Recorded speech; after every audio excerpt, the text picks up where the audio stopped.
প্রক্রিয়া সম্পন্ন করে নিতে চাইছে রাজ্য সরকার। মঙ্গলবার এ কথা জানিয়েছেন পঞ্চায়েত ও গ্রামোন্নয়ন মন্ত্রী রঞ্জিত কুমার দাস।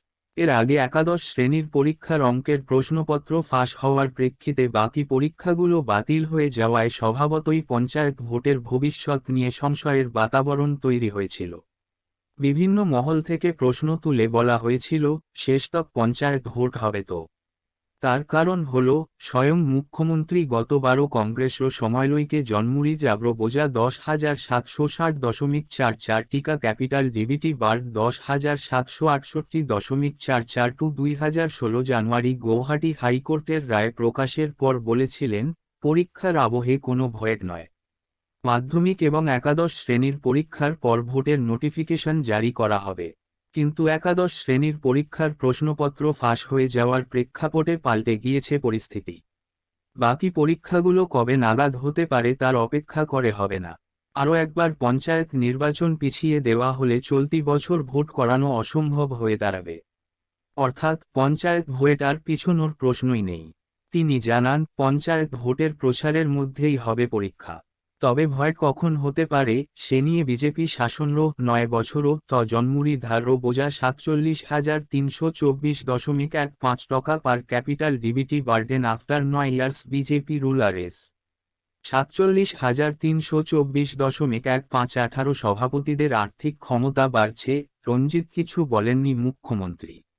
এদিন সেটাই জানিয়ে রঞ্জিত দাস বলেন, তারা চাইছেন আগামী 5 মের মধ্যে পঞ্চায়েত ভোটের সমস্ত প্রক্রিয়া গুটিয়ে আনা হোক।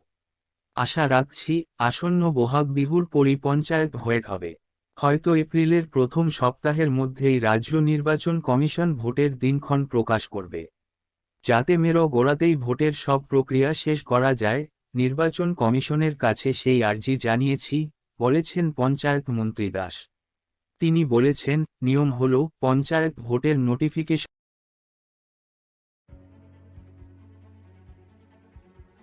প্রক্রিয়া সম্পন্ন করে নিতে চাইছে রাজ্য সরকার। মঙ্গলবার এ কথা জানিয়েছেন পঞ্চায়েত ও গ্রামোন্নয়ন মন্ত্রী রঞ্জিত কুমার দাস। এর আগে একাদশ শ্রেণীর পরীক্ষার অঙ্কের প্রশ্নপত্র ফাঁস হওয়ার প্রেক্ষিতে বাকি পরীক্ষাগুলো বাতিল হয়ে যাওয়ায় স্বভাবতই পঞ্চায়েত ভোটের ভবিষ্যৎ নিয়ে সংশয়ের বাতাবরণ তৈরি হয়েছিল। বিভিন্ন মহল থেকে প্রশ্ন তুলে বলা হয়েছিল, শেষতক পঞ্চায়েত ভোট হবে তো?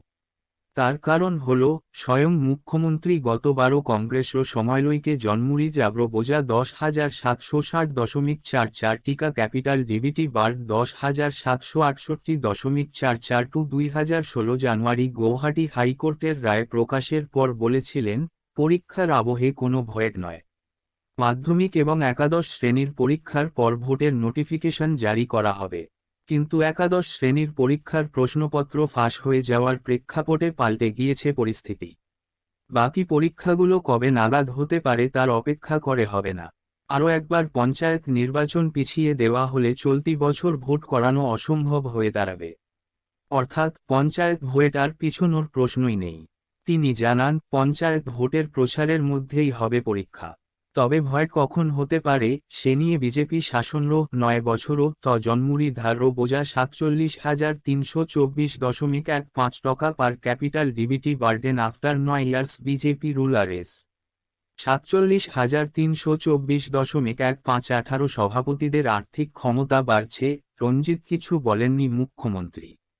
এদিন সেটাই জানিয়ে রঞ্জিত দাস বলেন, তারা চাইছেন আগামী 5 মের মধ্যে পঞ্চায়েত ভোটের সমস্ত প্রক্রিয়া গুটিয়ে আনা হোক।